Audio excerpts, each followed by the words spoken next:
أعوذ بالله من الشيطان الرجيم يا أيها الذين آمنوا اصبروا وصابروا ورابطوا واتقوا الله لعلكم تفلحون.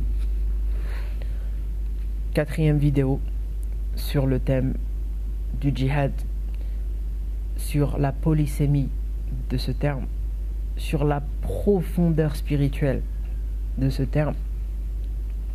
Et comme lors de la vidéo numéro 2, il me semble, j'ai envie de parler de quelque chose d'un petit peu personnel, en tout cas de l'histoire que j'ai avec ce verset. Donc c'est un verset, c'est le dernier verset de sourate Al-Imran.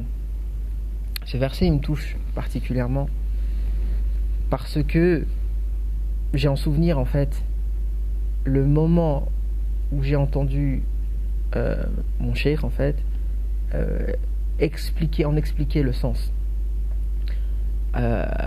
Ensuite, après coup, en faisant mes propres recherches, en consultant les exégèses coraniques, après avoir pu progresser et pu les consulter dans leur langue originelle par mes propres moyens, je me suis rendu compte que le cheikh n'avait pas du tout exagéré lorsqu'il avait donné une dimension proprement spirituelle à ce verset, malgré qu'il s'agisse d'une sourate médinoise. On aura Inch'Allah le temps d'expliquer un petit peu la différence entre les deux et pourquoi c'est important, et que ce soit aussi un contexte plus ou moins guerrier. C'est une sourate qui parle de la guerre, de la bataille d'Uhud et tout. Mais pourquoi ce verset, même s'il vient à la fin de cette sourate là, il a un sens proprement spirituel, tout simplement parce que Abu Huraira, radiyallahu anhu, qui est un compagnon du prophète sallallahu alayhi wa sallam, il est souvent cité par les exégètes en commentaire de ce verset. Il a commenté ce verset, on lui a posé la question et il a répondu que en fait ce verset-là a été révélé.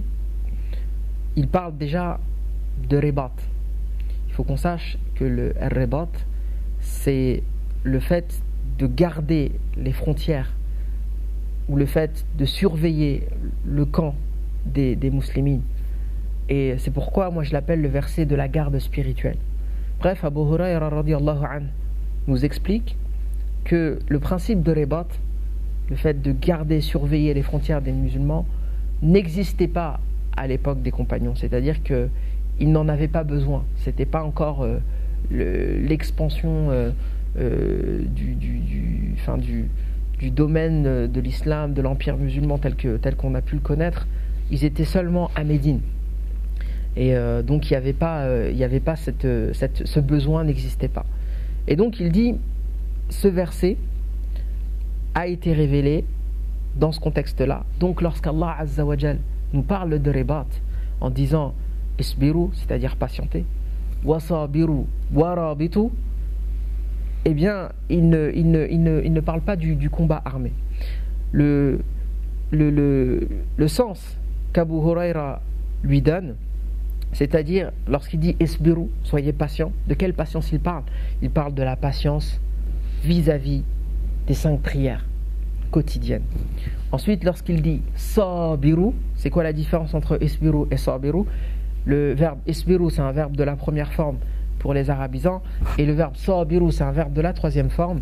Comme je l'expliquais au cours de la première vidéo, la troisième forme, elle note souvent l'idée d'un effort en direction de quelqu'un ou de quelque chose, et avec parfois une nuance d'hostilité et de rivalité.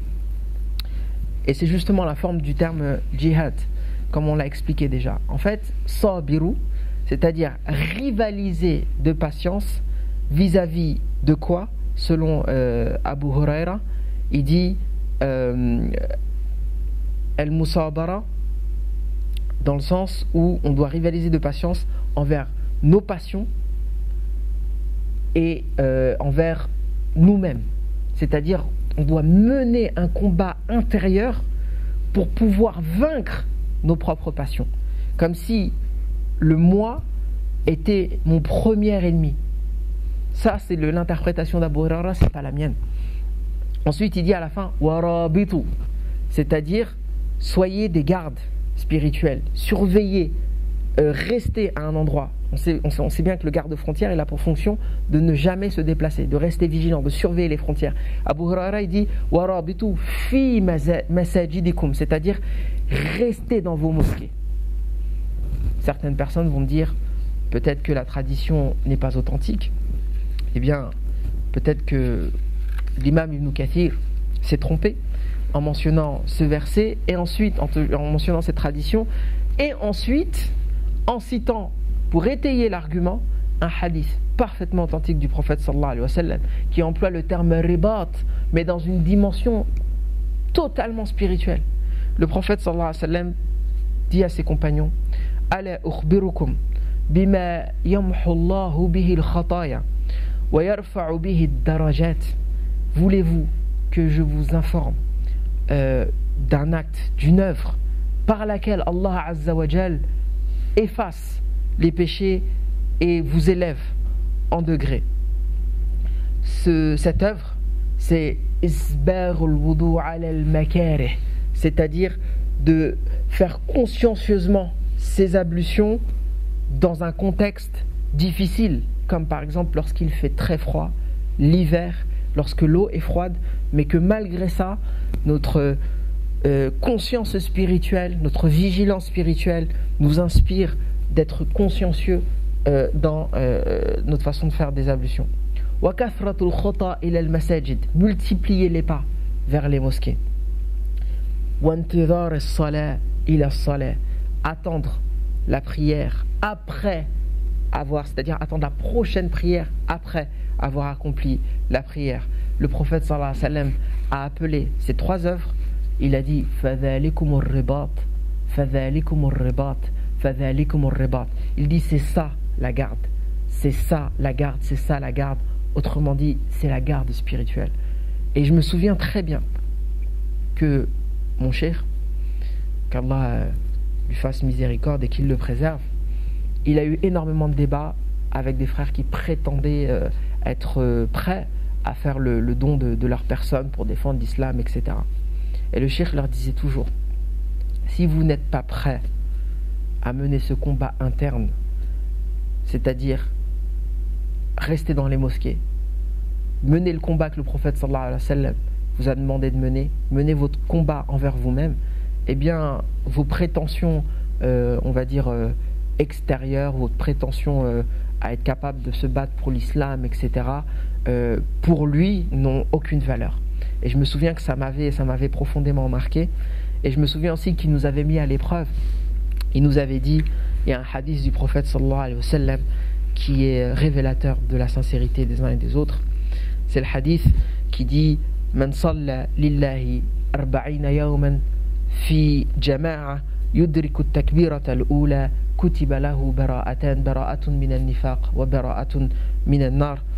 C'est-à-dire qu'une personne qui accomplit pendant 40 jours la prière de groupe et qui à chaque fois arrive à l'heure, c'est-à-dire il arrive avant que l'imam fasse la première takbirat al-ihram, avant que l'imam dise Allahu Akbar pour introduire la prière, et bien si une personne arrive à le faire pendant 40 jours, du Fajr, c'est-à-dire de la prière de l'aube, jusqu'à l'Isha, c'est-à-dire la prière de la nuit, et bien Allah lui donnera le disculpera de deux choses.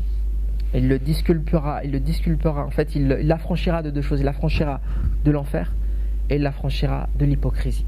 Bara'atun minan nar wa bara'atun minan nifaq. Et en tant qu'étudiant, beaucoup d'entre nous ont essayé de le faire. Et honnêtement, il y en a très peu qui ont réussi. Donc je vous propose de faire le test. Je vous propose de combattre spirituellement. Je vous propose d'essayer d'être quelqu'un de meilleur pour votre bien d'abord, mais aussi pour le bien de la Ummah de Muhammad sallallahu alayhi wa sallam, pour qu'on arrive à montrer au monde que nous ne sommes pas ces truands sanguinaires, que nous ne sommes pas assoiffés de sang. Nous lisons le Coran, mais nous comprenons bien plus de choses que ce que les traductions littéralistes parviennent à retranscrire. Nous lisons des versets qui nous parlent de combat, même dans des sourates qui ont été révélées dans des contextes de combat. Mais la première des choses que cela nous inspire, c'est une introspection, c'est de comprendre nos qualités et surtout nos défauts, et de viser à une certaine perfection morale, à une certaine vigilance spirituelle. C'est tout simplement ce que le Coran nous enseigne. C'est également ce que nous enseignait notre merveilleux prophète Mohammed sallallahu alayhi wa sallam. Subhanakallahumma wa bihamdik, ashhadu an la ilaha illa ant, astaghfiruka wa atubu ilayk, wa jazakumullahu khayran, wassalamu alaykum wa rahmatullahi wa barakatuh. Si vous avez trouvé que cette vidéo est bénéfique, intéressante, alors partagez-la et retrouvez-la ainsi que le reste des épisodes sur sodakra.fr.